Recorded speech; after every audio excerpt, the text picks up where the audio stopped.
etie for my mama kwaba and fambra a channel issue. Now me some notification button not turning on in case any update baby beer on to Sabe can wash. Maybe beer I come. Then the semi brain idia kunamba or my man in summer a coso. In summer is a wuchi near Kamwasem, a chim.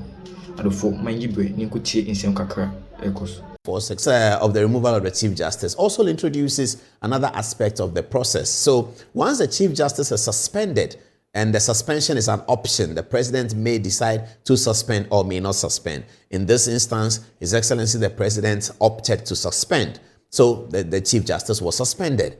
Now that the Chief Justice was suspended, a new Chief Justice had to come in. Okay, so an acting Chief Justice had to come in. Often, the rule is that the senior most judge at the Supreme Court takes up the mantle as the acting Chief Justice. So that has happened with Justice Bafubi, who has been acting since the suspension of Justice Gertrude Tokonu. Now, though, the president will have to make a decision. We understand that the decision will be made as quickly as next week. It's going to come very quickly. And so we have put our ears on the ground, the corridors of the Supreme Court, the corridors of Jubilee House, and see what's happening. So we have now a list, the final of 5 people, one of whom will certainly be the next Chief Justice. Let's get to that and look at it right now. Okay. They're going to put the photographs on the screen very soon. So you have an acting Chief Justice. Could I have all 4 of them, or you have it separately? Okay, if you have it separately, I'll take it separately. So this is one of those. And I wanted all 4 of them because I don't want it to look like we talked about somebody first and therefore he's more. And then I come to analyze each of them. This is Justice Amadu Tanko, JSC, Justice of the Supreme Court, Amadu Tanko. He's the first Muslim to be elevated to the Supreme Court, appointed by Nana Addo Dankwa Akufo-Addo. So Amadu Tanko is in the race. Then you're going to have Justice Bafubi, of course. He's shall we call him the incumbent? He is the sitting Chief Justice, and so he is in very, very pole position, of course, to become the Chief Justice. He still has some time. He's retiring at the end of next year. Very, very decent, nice man, Justice Paul Bafubi. He's Paul, so if I'm making the choice, I'm sure that I will make Justice Bafubi the Chief Justice, because there's been no Chief Justice called Paul. And you know, Pauls are very significant. If you go to the Bible, there was a Paul who did so much. If you go to the 1982 World Cup, even though Germany lost, they had a player called Paul Breitner, who was the best player in the German side. The Italians who won the World Cup in 1982 was Paolo Rossi. When I was small in Birmingham, they used to call me Paolo Rossi because Paolo Rossi was the star of the 1982 World Cup. Which other Paul is there?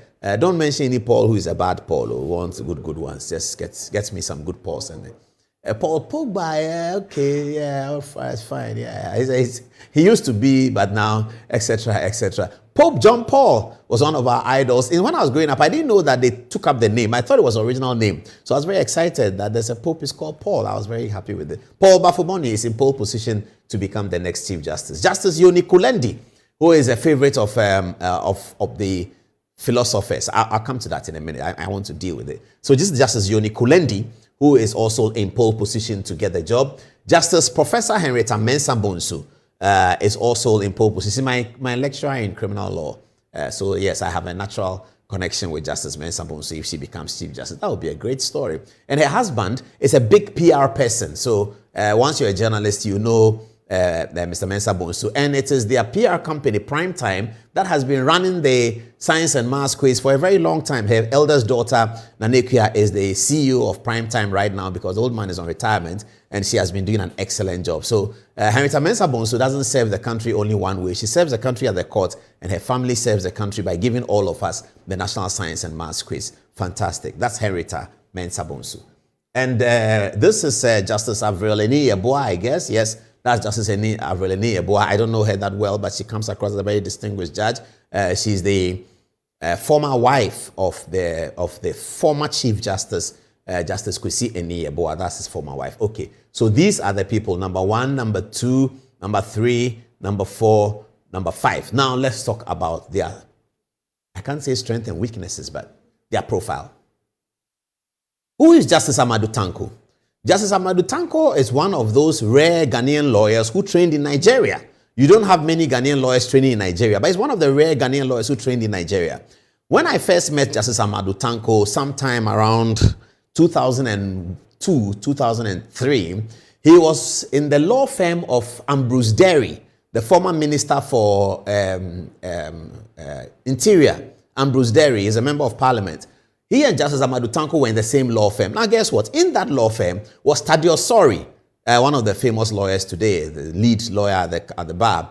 Thaddeus Sori, the Liverpool man. Thaddeus Sori was in that firm as well. And also, the daughter of the former president, Liman, Hila Liman's daughter, Lida Liman, was also in that firm. Now, they had an office at the bus stop in Accra, what we call the bus stop restaurant. They had a beautiful office there. So I used to work at Joy FM at that time. So I'll just always go there and go and have a chat with them. And Amadu Tanko was quite interested in football. So Mr. Ayᴈhu Ankra, who was my colleague at Joy FM, who is now the boss of the National Sports Authority, the two of us will go and talk to Amadu Tanko. We struck an acquaintance. And I think that in those days, Kwesi Nyantechi, the former chairman of the Ghana Football Association, was friends with that law firm because Kwesi Nyantechi and Thaddeus Sori were very close in those days.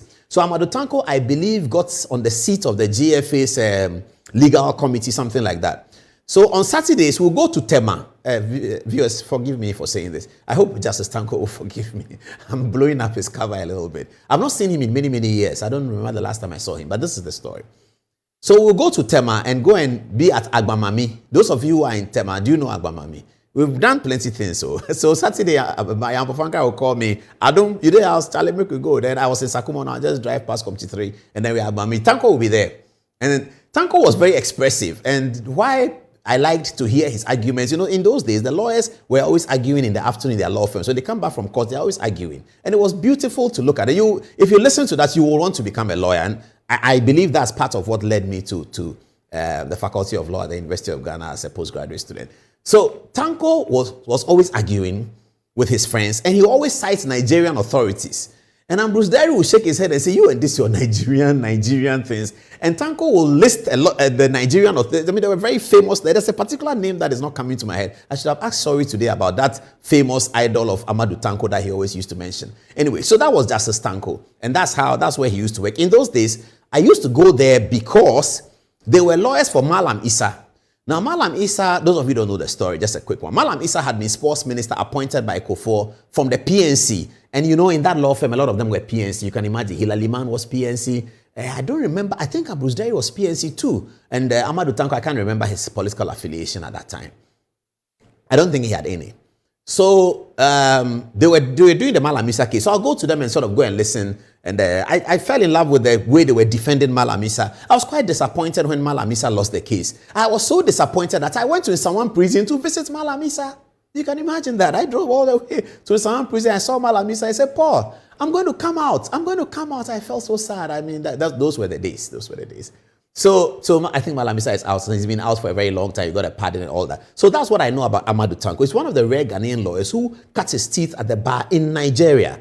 So that's Amadu Tanko. Those days when I was in Jubilee House corridors of power when I heard that Akufo-Addo was considering Malam Issa for I became very excited. I think I must have texted Thaddeus Sori that your man is being considered for Supreme Court, something like that. And there were some people who had different opinions. The opinions were shared. Akufo-Addo felt that how can we have a nation that has Muslims and then the Supreme Court has never had a Muslim? He thought that was wrong.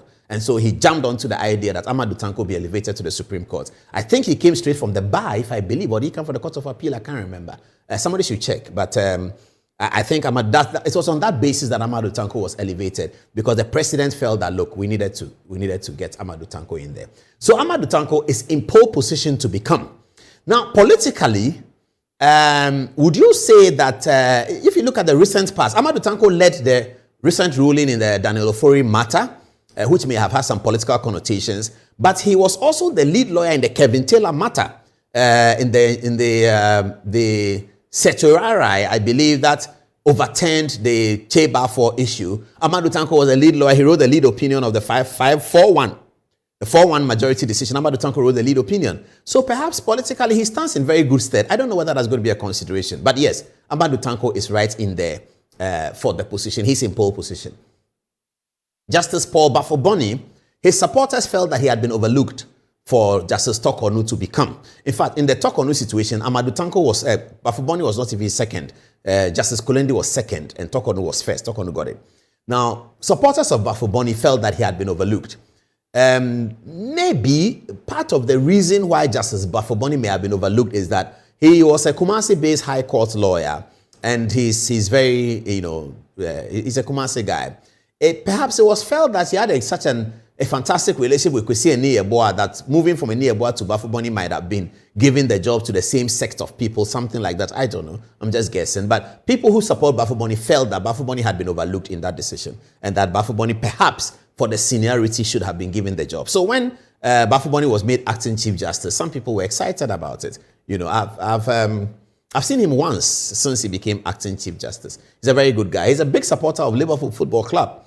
Justice Bafubi is expected to become the Chief Justice because he's been acting and he's a senior most. But that's not the decision making. That's not how the decision is made. It's not just about that. That's an important consideration, but it's not just about that. But those who want to have sleeping dogs lying and have the system working normally, don't change anything, don't dramatically do anything. All of them are urging President Mahama that you already have an acting Chief Justice. Just go on with it. What is the point? Justice Bafubi will retire in December 2026. So why do you overlook him and let him be acting Chief Justice? Then he comes down, he's no longer acting. Another person becomes Chief Justice. Then he is now behind that person. And then 2026 December, you let him go. Is it fair? I don't know whether fairness is the name of the game or something else. Political, judicial, legal, cultural, religion. All of these things can come into the decision in the mind of the president or how these things work. So we don't know how that will go. But those who support Bafubi think that do not invent the wheel. This is okay. The guy is acting. Let him go. Good luck to Paul Bafubi in this matter. Next is the philosopher king. That's how I call him. The philosopher king. Now, if you look at the Supreme Court and you're looking for the philosophy of law, it resides in Kulendi. There's no doubt about that. The most philosophical based lawyer, the Aristotle of the Supreme Court is Justice Yoni Kulendi. There's absolutely no doubt about that. If you're looking for a lawyer who is going to mount the Chief Justice situation and bring up rulings that are novel, that can shake the system, it is Yoni Kulendi. Now, Justice Kulendi was new at the court when he immediately came into the consideration for Supreme Court, for Chief Justice. Somehow it didn't go his way. Some people are thinking that, okay, you had Kulendi in the grand final and you gave it to Tokonu. Tokonu is not there. There's nowhere else to go. Just give it to Kulendi because you are looking to have a Supreme Court that is dynamic and you can get that with the Chief Justice Yoni Kulendi. Yoni Kulendi has big support among the pastoral group, the charismatic Christian pastors and some of the Pentecostals. Yoni Kulendi has a huge support base there because Justice Kulendi is one of those lawyers who never hid his connection with the charismatic church. He never hid it. And he's been at the forefront of the charismatic church. He has excellent relations with all the major charismatic pastors. When the ICGC story of Capital Bank broke, Justice Kulendi on his own offered support to the church, ICGC and Pastor Otabel and all of that. So he has a big connection with the charismatic church. And you know that President Mahama has also a very loud connection with the charismatic assembly. So if the decision is going to go that way, you can see that the major charismatic voices are going to back Yoni Kulendi to become the Lord Chief Justice. We don't know how that's going to go. Good luck to my good friend and senior Justice Yoni Kulendi.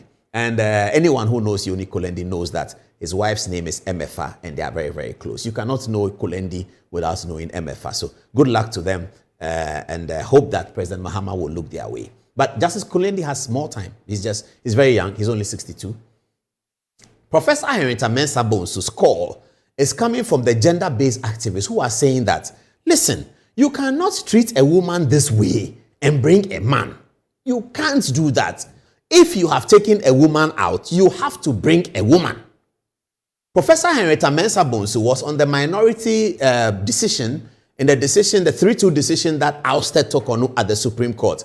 The Asifwa case, which was very, very important. Now, if the Asifwa case had gone the other way, perhaps Justice Tokonu would still have been in the chair if that case had gone the other way. But that case went to the side against Tokonu. 3-2, very slim. Justice Professor Ayᴈhu Mensabonu was on the part of the two. So the human rights people and the UK Bar Association, Ghana Bar Association, and all of those legal thinkers, all the Samuel Okudje, to all the important legal thinkers are thinking that, look, if you want somebody with a really fair mind in this heated political divisiveness in Ghana, You are looking for Professor Justice Mensabonu. That's the one you are looking for. You don't want to have anybody else because she has demonstrated that she doesn't pander to the whims and caprices of politicians. And that's really what we did. Whether you are MPP or NDC, Professor Mensabonu remains in the middle. She is faithful to the law. That's what it's about. Because in the heat of the Tokonu crisis, she stood out and ruled against the majority that no, this is wrong, and that the president's letter, the petition has not been handled properly, and that an injunction should be placed on it. That was Professor Henrietta Mensabonu. Very fair, very firm, very strong, and very astute legally. She is one of the best criminal law experts in Ghana. So it is believed by all of those groups of people that if you are looking for a decision that is not animated by politics, then Professor Justice Henrietta Mensabonu is the way you should go. Full stop. Okay. So Ayᴈhu fits the same kind of bill. She wasn't in the case, but she's also a woman. So those who are saying that, okay, if you don't like Professor Mensabonu, then there's Ayᴈhu because you have to replace with a woman. You can't not take a woman out and bring in a man. That's wrong. Anyway, so that's where we are on the matter. So I will have to eliminate one. If you ask me to eliminate, I will eliminate Ayᴈhu. She's gone. So it's going to be a decision of the 4. Either Professor Henrietta Mensabonu will get it, Justice Yoni Kulendi will get it, Justice Paul Bafubi will continue what he is doing, but now formally, or Amadu Tanko will become the next Chief Justice of Ghana.